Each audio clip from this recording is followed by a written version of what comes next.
Hey, old Breezy, let me show you how to keep the dice rolling when you're doing that thing over there, homie. Hey, let's go! Cause I'm feeling like I'm running and I'm feeling like I gotta get away.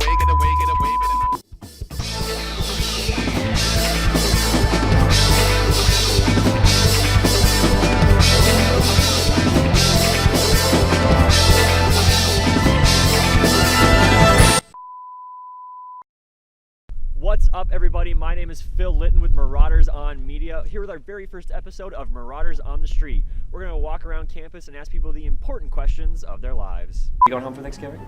Yes, I am. Where are you going? Sioux Falls, South Dakota. A lot of people from Sioux Falls around these parts. 605, yeah. 605? Mm-hmm. Is it the area code? Yeah. I don't get lingo. Are you going home for Thanksgiving? I'm not actually.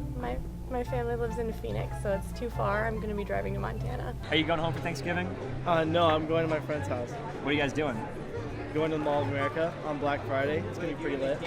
You going home for Thanksgiving? Yes, Where are you going?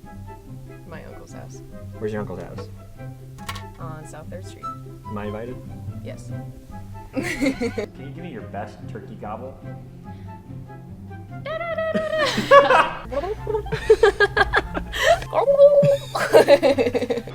Can you give me your best turkey gobble?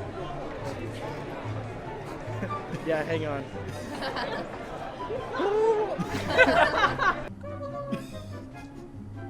Is that your best one?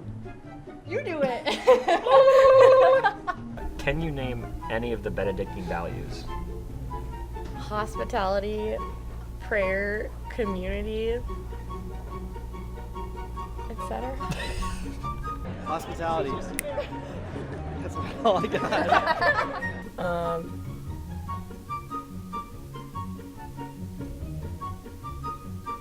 No cheating. No, it's respect your neighbor, right? I don't think she knows. I don't. Prayer, community, service, respect for persons, moderation, and hospitality. What's your social security number? It's classified. Not gonna tell you. Nope. Nope. What's your social security number? 4. What's your social security number? Ha! Asterisk, asterisk, asterisk, asterisk, asterisk, asterisk, asterisk, asterisk, asterisk. We got him.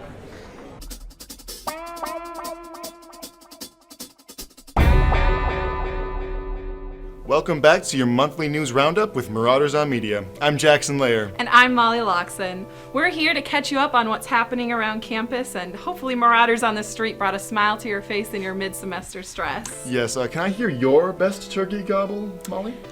Here's a better question. What's our first story, Jackson? Well, we do have a big one today, Molly. Back on October 14th, students gathered in Butler Hall to listen as Monsignor Shea unveiled the University of UMary's Landscape Master Plan, the school's long-term strategy for expansion on the Bismarck campus. How quickly this plan takes place depends on the university's donor base and enrollment numbers. But Monsignor Shea told students that having a long-term program in place makes sure that the expansion is logical and efficient. Let's take a look at some items which you might see on campus in the near future. Landscaping will begin at the highway entrance from 1804, where the university plans to slow approaching traffic by widening the median, planting trees, and adding light posts. The campus driveway will lead up to a new welcome center at the east side of the Benedictine Center and continue north, hugging the buildings until it reaches North Hall. The master plan also aims to streamline foot traffic between the Benedictine Center and the Lumen Vitae Center by adding a double-wide walkway, referred to as Main Street, that will cut through what is currently the TSB parking lot and run past the library. There is also potential for an art wall to be added alongside it between Hillside and Lumen Vitae, although the type of art to be featured hasn't been determined at this point. The TSB parking lot would be repurposed as a social area, potentially with trees and walking paths. The university plans to expand parking elsewhere by adding more than 600 new parking spaces around campus. In addition to the School of Engineering, which is currently under construction and on track to be completed by the fall of 2020, some new structures eventually coming to UMary will hopefully include a fine arts center, where Dykert Hall is currently located, and a plaza for social events outside of Founders Hall. The west face of the bluff could also be developed someday with hiking and biking trails, creating a recreational space known as the Rest Pit. The university also plans to build a new sports complex near the fieldhouse, including a new stadium that could accommodate both football and soccer matches, a practice field, and baseball and softball fields. A tailgating and social area currently referred to as the Game Day Plaza would occupy the center of the complex. The beginning of the sports complex, the Founders Hall Plaza, and the entry sequence are structures which Monsignor Shea said you might expect to see being built first, although it's not yet set in stone, or if you prefer, in concrete. But some construction you will be seeing this coming summer is federal bulldozers repairing unstable areas on the west side of the UMary Hill.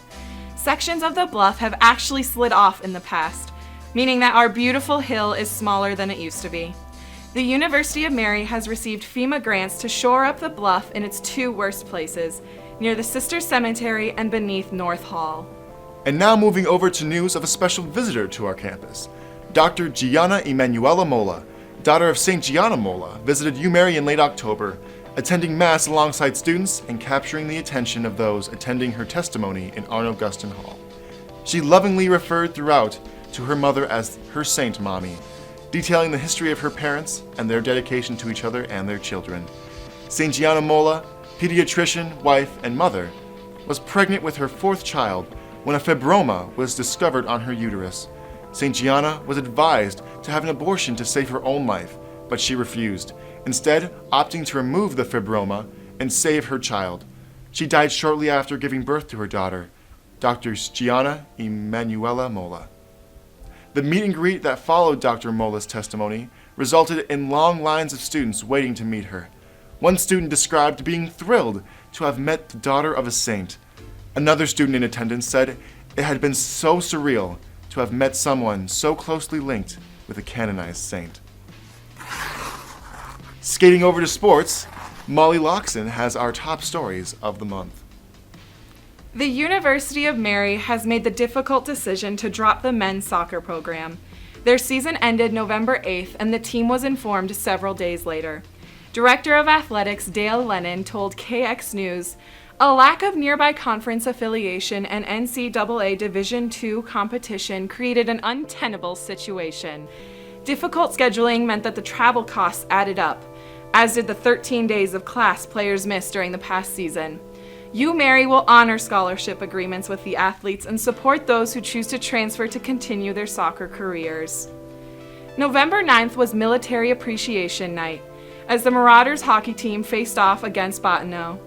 UMary wore camo jerseys with stars and stripes, and at the end of the night were given to 25 current and former members of the U.S. Armed Forces. Each jersey featured the player's number along with the name of the veteran who would receive it. The Marauders crushed Bottineau that night with a final score of 6-2. Now for a look at some of our top athletes this month. The women's cross-country team received second place among 32 teams at regionals, November 9th. UMary's Ida Narberville won the NCAA Division II Individual Championship by nearly 74 seconds, marking the team's fifth year competing at NCAA championships. Great job, ladies. If you're feeling a little homesick as Thanksgiving approaches, or if you just can't wait for the best meal of the year, we invite you to stay tuned for a tasty bonus segment, Mom's Cookin'. And that's all we have for you this month. From all of us here at Marauders on Media, I'm Molly Loxon. And I'm Jackson Lair. Have a happy Thanksgiving.